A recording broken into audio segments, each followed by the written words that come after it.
It began on a night when the palace itself seemed to hold its breath. A soft rain was falling over the marble courtyards, washing away the gold dust of celebration, and somewhere beyond the glittering halls, a young prince ran through the servants' wing, cloak soaked, heart pounding like war drums. Prince Alaric of Veylan was not meant to be there. The crown had chosen his destiny long before he could speak. An arranged marriage, a throne, a kingdom waiting like a gilded cage. Yet beneath that same roof lived someone who had never been seen by the court, someone whose quiet grace had set his soul ablaze, the laundress named Ilara. She was the kind of woman the palace never noticed. Her hands were rough from soap and water, her dress plain and mended too many times, but her eyes, those deep, storm-gray eyes, held the kind of peace Alaric had searched for his entire life. He had seen her once in the courtyard, her hair damp from washing linens, her lips curved into a quiet song. That small moment had followed him for months like a forbidden prayer.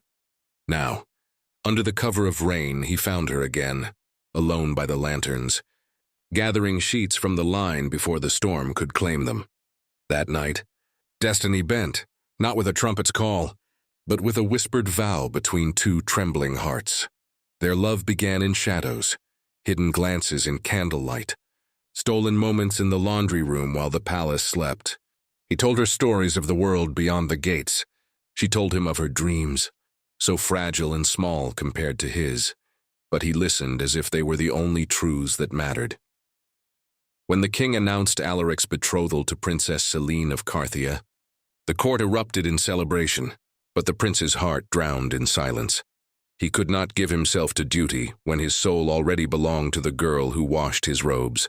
And so, one moonlit night, he made a choice that would defy a kingdom. They married in secret in the old chapel behind the rose gardens, witnessed only by the stars and a trembling priest too kind to refuse. Alaric pressed a ring of twisted ivy upon her finger, promising her eternity, even if the world turned against them. For a while, happiness lived quietly in the walls of secrecy.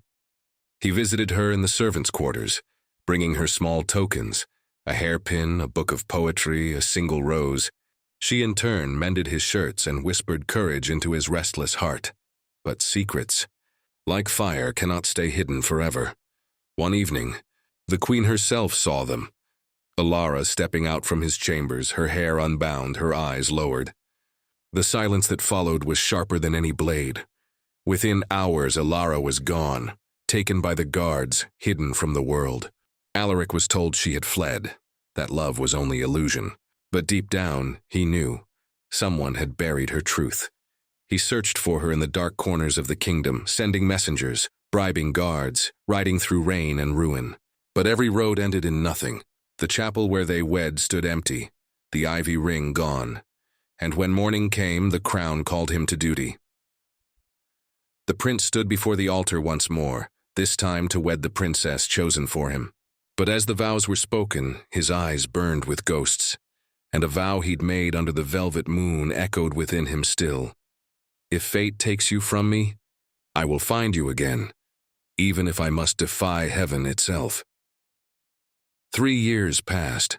The kingdom of Veylan thrived under a golden peace, but its prince walked the halls like a ghost draped in velvet. To the world, Alaric was a husband, a ruler, a man of duty.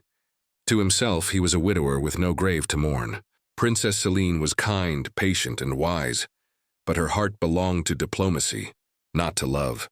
They lived as friends, not lovers, sharing polite smiles over empty breakfasts and formal banquets.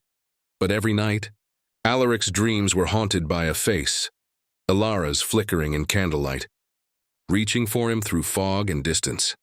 Then came a night when fate finally stirred. A fire broke out in the southern quarters, a textile house reduced to ash.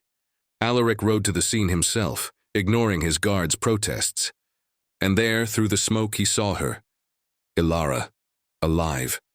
Her hair was shorter now, her hands scarred, her clothes singed by flame, but her eyes, those storm-gray eyes, were the same. She was helping others escape the blaze, shouting orders, guiding children to safety. When their eyes met through the chaos, the world stopped. The smoke, the shouting, the years between them all vanished. But before he could reach her, She disappeared again into the crowd, into the night, as though the fire itself had swallowed her whole. That moment became his obsession. He ordered a quiet investigation, tracing her through records and whispers. Piece by piece, he learned the truth.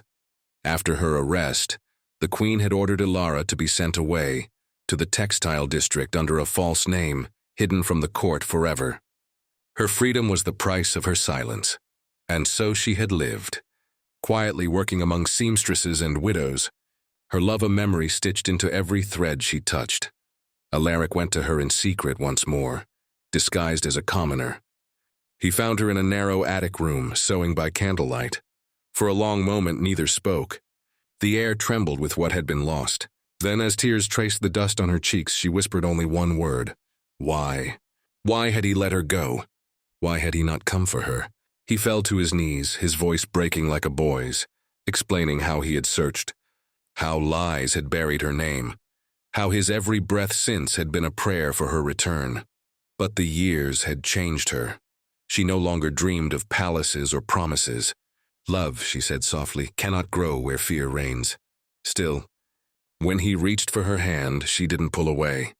That night, they spoke of everything, their lost dreams, the days she had spent sewing gowns for women who never knew her pain. And when dawn touched the window, she asked the question that would decide both their fates.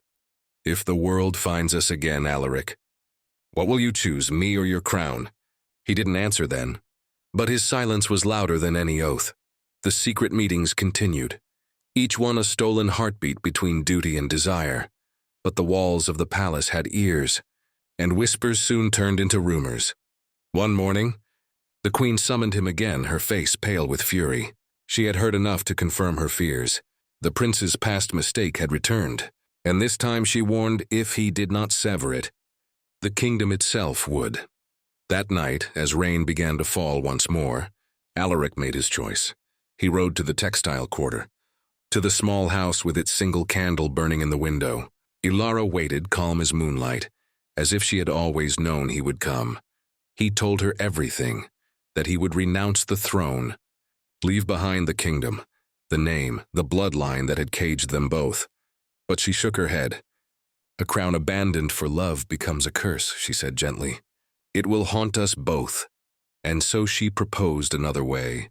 They would flee not as prince and servant, but as two souls reborn. Far from Velan, beyond the silver hills, there was a quiet valley where no one cared for titles, only truth. Before dawn, they left. The palace awoke to find the prince's chambers empty, his crown lying upon the pillow like a final confession. The queen ordered search parties, declared treason, and sealed his name from the royal line. But Alaric and Ilara were never found. Years later, travelers spoke of a small village in the hills where a kind man taught children to read by candlelight, and his wife tended a garden that bloomed even in winter. Those who saw them said their love was quiet, unshakable, like two souls who had walked through fire and come out as light itself.